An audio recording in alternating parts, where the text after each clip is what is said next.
ketemu lagi dengan Ibu Syafira Septiana Endarti dalam video pembelajaran IPS untuk tunanetra kelas 8 SMP LB tentang latar belakang kedatangan bangsa Barat di Indonesia. Assalamualaikum warahmatullahi wabarakatuh. Halo anak-anak. Hari ini kita akan belajar mata pelajaran IPS. Materi kali ini tentang latar belakang kedatangan bangsa-bangsa Barat ke Indonesia. Anak-anak, sebelumnya ada yang tahu mengapa bangsa Barat datang ke Indonesia? Dan apa saja faktor pendorong bangsa-bangsa Barat datang ke Indonesia? Yuk kita pelajari.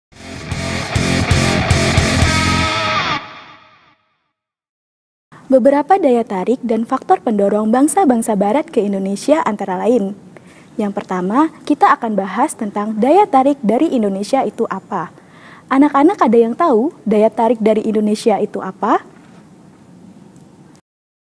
Daya tarik dari Indonesia adalah rempah-rempah yang melimpah. Hal ini disebabkan karena kondisi iklim di Indonesia mengakibatkan tanaman mudah tumbuh dan berkembang.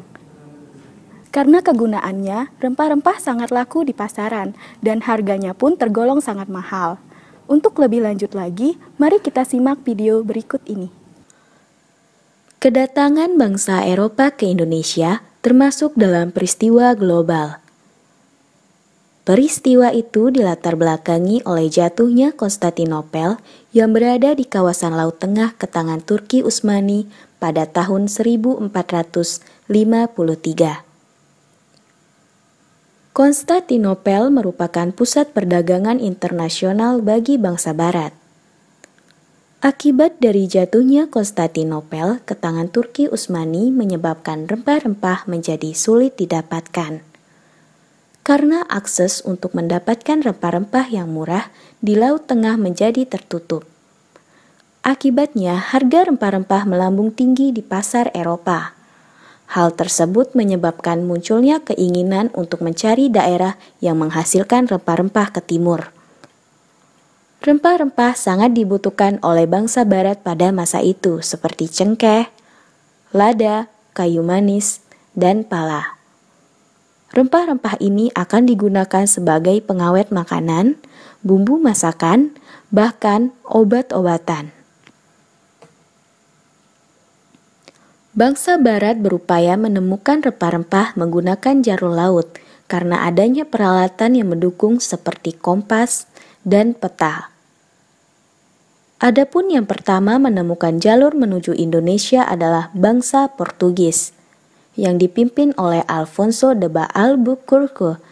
Mereka tiba di Malaka pada tahun 1511 dan mendarat di Ternate pada tahun 1512. Ekspedisi selanjutnya dilakukan oleh bangsa Spanyol yang dipimpin oleh Magalhães disertai oleh Juan Sebastian Elcano yang mendarat di Tidore yang bergerak mulai pada tahun 1519. Ekspedisi selanjutnya dilakukan oleh bangsa Inggris yang dipimpin oleh Francis Drake yang berhasil mendarat di Ternate serta memborong banyak rempah-rempah pada tahun 1579. Ekspedisi terakhir dilakukan oleh bangsa Belanda pada tahun 1598 yang dipimpin oleh Jacob van Eyck dan mendarat langsung di Pulau Banten yang sebelumnya telah mengetahui jalan menuju pulau rempah-rempah. Di video tadi telah dijelaskan alasan utama bangsa-bangsa Barat datang ke Indonesia. Tetapi tidak semata-mata hanya untuk datang berdagang saja. Mereka juga memiliki tujuan lain yang terangkum dalam motivasi 3G. Anak-anak ada yang tahu motivasi 3G itu apa? Motivasi 3G atau sering disebut dengan Gold, Glory, Gospel yang bermakna dengan sebutan 3G. Gold artinya emas. Semboyan ini menggambarkan bahwa tujuan bangsa Barat ke Indonesia adalah untuk mencari kekayaan. Itulah yang membuat mereka untuk melakukan ekspedisi dan penjelajahan samudra. Setelah mereka menguasai rempah-rempah, otomatis mereka akan mendapatkan kejayaan yang sering disebut dengan glory. Motivasi bangsa Barat yang lainnya adalah gospel. yaitu keinginannya untuk menyebarluaskan agama Nasrani, khususnya agama Kristen.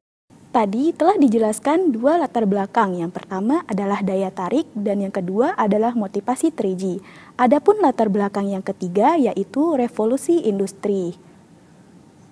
Di mana revolusi industri itu adalah pergantian atau perubahan tenaga manusia dan hewan menjadi tenaga mesin. Penggunaan tenaga mesin mengakibatkan produksi barang lebih cepat, efisien, dan harga mudah ditekan. Salah satu pengaruh revolusi industri adalah aktivitas transportasi. Kapal laut dengan mesin uap merupakan penemuan yang sangat penting yang mendorong penjelajahan samudra pada masa itu. Bagaimana anak-anak? Apakah sudah paham? Semoga materi ini bermanfaat ya. Terima kasih. Wassalamualaikum warahmatullahi wabarakatuh.